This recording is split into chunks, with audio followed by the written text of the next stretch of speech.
নমস্কার বন্ধুরা, সম্পাস রান্নাঘরে আপনাদের সকলকে স্বাগত। আজ আবার একটা রেসিপি নিয়ে আপনাদের কাছে চলে এলাম। আজকের রেসিপি বিহারের প্রসিদ্ধ রান্না চম্পারন হান্ডি মাটন। এর আগে আমার চ্যানেলে গ্যাস ওভেনে মাটির হাঁড়িতে কিভাবে চম্পারন হান্ডি চিকেন বানাবেন রেসিপিটা শেয়ার করা আছে। ভিডিওর লিঙ্কটা আই বাটনে এবং ডেসক্রিপশন বক্সে দিয়ে দেবো, আপনারা চাইলে সেই ভিডিওটা দেখতে পারেন। আজকে আমি একদম অথেন্টিক নিয়মে মাটির উনুনে কাঠের জালে চম্পারন হান্ডি মাটন বানিয়ে দেখাচ্ছি, তাই ভিডিওটা স্কিপ না করে পুরো রেসিপিটা দেখার অনুরোধ রইল। রেসিপিটা ভালো লাগলে আমাকে কমেন্ট বক্সে কমেন্ট করে জানাবেন, ভালো লাগলেই লাইক বাটনটাও প্রেস করে দেবেন, আর আপনাদের বন্ধুদের মধ্যে আমার ভিডিওটাকে শেয়ার করে দেবেন। আর আমার নতুন বন্ধুদের কাছে অনুরোধ, আমার চ্যানেলটাকে সাবস্ক্রাইব করে পাশে থাকবেন, আর আমার চ্যানেলে নতুন নতুন রান্নার ভিডিও দেখার জন্য পাশে থাকা ছোট্ট বেল আইকনটাও প্রেস করে দেবেন। চলুন আর কথা না বাড়ি কিভাবে আজকে চম্পারন হান্ডি মাটন বানাচ্ছি রেসিপিটা দেখে নেওয়া যাক। চম্পারন হান্ডি মাটন রান্না করার জন্য আমি একটা মাটির হাঁড়ি নিয়েছি। মাটির হাঁড়িটাতে প্রথমে আমি ভাত রান্না করে নিয়েছি যাতে হাঁড়িটা ফেটে না যায়। আর এখানে নিয়েছি 1 কেজি পাঁঠার মাংস। মাংসটাকে খুব ভালো করে ধুয়ে নিয়েছি। আর এখানে 5টা বড় সাইজের পেঁয়াজকে আমি পাতলা করে কেটে রেখেছি। আর নিয়েছি 4টে গোটা রসুন, এই রান্নায় গোটা রসুনটা অবশ্যই দেবেন। আর 5-6টা কাঁচা লঙ্কা নিয়েছি। আর এখানে নিয়েছি রসুন বাটা আর আদা বাটা। আর 2টো মিডিয়াম সাইজের টমেটোকে ছোট ছোট করে কেটে রেখেছি। আর রান্নাটা অবশ্যই আমি সর্ষের তেলে করব। আর নিয়েছি টক দই।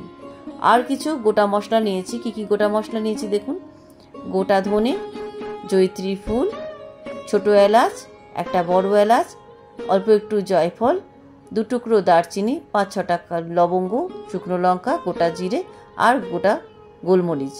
আর গুঁড়ো মশলার মধ্যে এখানে নিয়েছি কাশ্মীরি লাল লঙ্কার গুঁড়ো, জিরে গুঁড়ো, হলুদ গুঁড়ো, লাল লঙ্কার গুঁড়ো, লবণ আর চিনি। এবার আমি গোটা মশলাগুলোকে হালকা ড্রাই রোস্ট করে নেব। তার জন্য আমি মাটির উনুনে একটা মাটির কড়াই বসিয়ে দিলাম।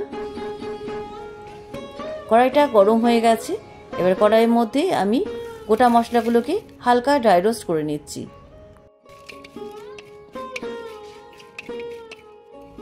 মশলাগুলো হালকা ড্রাই রোস্ট করা হয়ে গেছে। এবার উনুন থেকে নামিয়ে একটা প্লেটের মধ্যে ঢেলে রাখছি। মশলাগুলো ঠান্ডা হয়ে গেছে। এবার একটা মিক্সির জারের মধ্যে ভরে আমি ব্লেন্ড করে আপনাদের কাছে ফিরে আসছি। মশলাটা আমার ব্লেন্ড করা হয়ে গেছে। এবার একটা প্লেটের মধ্যে ঢেলে রাখলাম। এবার ওই কাঠের উনুনে আবার আমি কড়াইটা বসিয়ে দিলাম। কড়াইয়ের মধ্যে আমি সর্ষের তেল গরম করে নিচ্ছি। তেলটা গরম হয়ে গেছে। এবার উনুন থেকে নামিয়ে আমি অর্ধেকটা তেল এই হাঁড়ির মধ্যে দিয়ে দিচ্ছি, বাকি অর্ধেকটা আমি পরে দেব। তেলটা দেওয়া হয়ে গেছে। এবার এই তেলটা আমি হাঁড়ির চারিদিকে ছড়িয়ে দিচ্ছি। দেখুন, এইভাবে চারিদিকে তেলটাকে স্প্রেড করে দিচ্ছি। তেলটা চারিদিকে ছড়ানো হয়ে গেছে। এবার এই হাঁড়ির মধ্যে আমি পেঁয়াজ কুচিগুলো দিয়ে দিলাম। পেঁয়াজ কুচিগুলো দেওয়া হয়ে গেছে। এবার এই হাঁড়ির মধ্যে সমস্ত গুঁড়ো মশলাগুলো দিয়ে দিচ্ছি।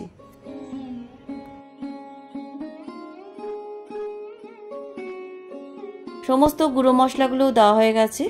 এবার এর মধ্যে দিয়ে দিচ্ছি রসুন বাটা, আদা বাটা। আদা বাটা, রসুন বাটা দেওয়ার পর দিয়ে দিচ্ছি 3 চামচ ভাজা মশলার গুঁড়ো। এবারে দিয়ে দিচ্ছি 150 গ্রাম টক দই।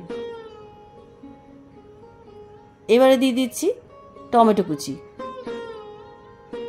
এবারে দিচ্ছি 2টো শুকনো লঙ্কা, আর দিচ্ছি গোটা গোলমরিচ, 1 টুকরো দারচিনি আর 2টো ছোট এলাচ। এবার সমস্ত মশলাগুলো খুব ভালো করে হাত দিয়ে মেখে নিচ্ছি। সমস্ত মশলাগুলো হাত দিয়ে ভালো করে মাখানো হয়ে গেছে। এবার আমি এর মশলার মধ্যে দিয়ে দিচ্ছি পাঁঠার মাংসগুলো।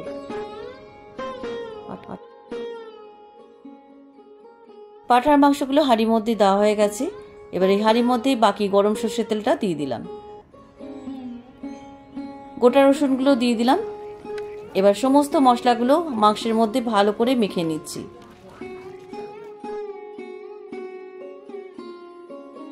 সমস্ত মশলার মধ্যে মাংসটা খুব ভালো করে মাখানো হয়ে গেছে। এবার আমি এর মধ্যে 1/2 কাপ মতো জল দিয়ে দিলাম। এবারে দিয়ে দিচ্ছি 4-5টা কাঁচা লঙ্কা। জল আর কাঁচা লঙ্কাটা দিয়ে আবার আমি মাংসের সাথে খুব ভালো করে মেখে নিচ্ছি। জল আর কাঁচা লঙ্কাটা দিয়ে খুব ভালো করে মাংসটা মাখানো হয়ে গেছে। এবার আমি হাঁড়ির মুখটা আটা দিয়ে সিল করে দিচ্ছি। দেখুন এইভাবে চারিদিকে আটা দিয়ে সিল করে দিচ্ছি। এবার আমি হাঁড়ির ঢাকনাটা বন্ধ করে দিলাম। বন্ধ করে আমি কম আঁচে হাঁড়িটাকে 1.5 ঘন্টা বসিয়ে রাখবো। খুব চড়া আছে কিন্তু মাংসটা সেদ্ধ করবেন না, তাহলে কিন্তু হাঁড়ির তলায় ধরে যেতে পারে। আমি এই রেসিপিটা আমাদের বোলপুর শান্তিনিকেতনের স্বপ্ননীর গেস্ট হাউসে করছি।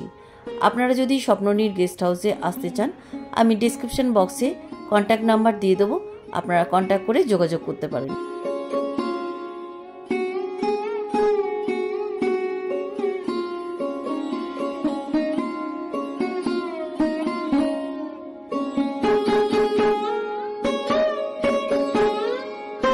এদিকে 1.5 ঘন্টা হয়ে গেছে, মাংসটা ডিম আছে কাঠের জালে বসানো ছিল।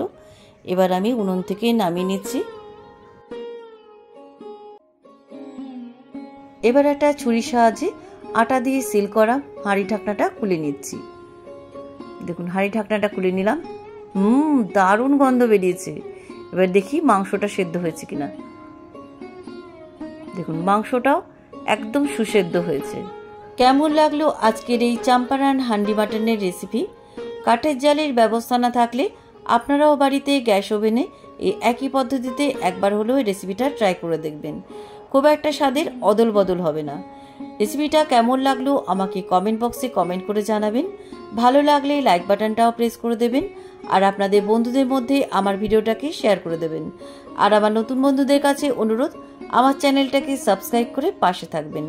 আর আমার চ্যানেলে নতুন নতুন রান্নার ভিডিও দেখার জন্য পাশে থাকা ছোট্ট বেল আইকনটাও প্রেস করে দেবেন। আজ তাহলে চলি, আবার একটা নতুন দিনে নতুন রেসিপি নিয়ে আপনাদের কাছে চলে আসবো। সবাই ভালো থাকবেন, সুস্থ থাকবেন। ধন্যবাদ।